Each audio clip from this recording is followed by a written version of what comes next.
Quante cose da cambiare. Già, Tra noi due, ma lascia stare. tra noi due va sempre così. Tanto va sempre così. Già. Mi rispondi con un lì.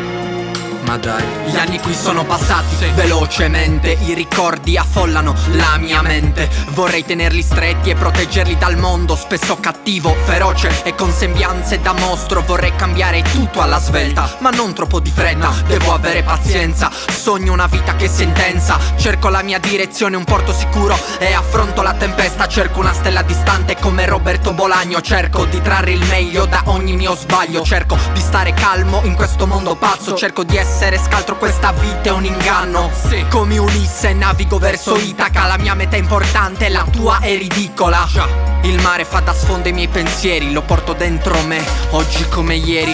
Quante cose sono da cambiare, vorrei dimenticare, ricominciare. Io vorrei scappare, portando lontano con me ciò che amo, il profumo del mare. Quante cose sono da cambiare, vorrei dimenticare, ricominciare. Io vorrei scappare, portando lontano con me ciò che amo, il profumo del mare.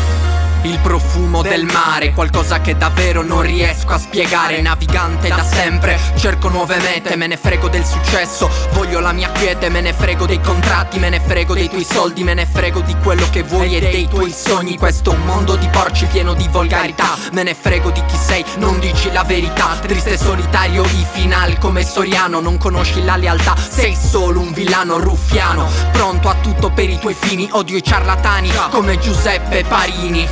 La rabbia è un sentimento terribile, non è una colpa essere sensibile. I ricordi mi girano attorno, corro nella notte in cerca di un nuovo giorno. Quante cose sono da cambiare, vorrei dimenticare, ricominciare. Io vorrei scappare, portando lontano con me ciò che amo, il profumo del mare. Quante cose sono da cambiare, vorrei dimenticare, ricominciare. Io vorrei scappare, portando lontano con me ciò che amo, il profumo del mare.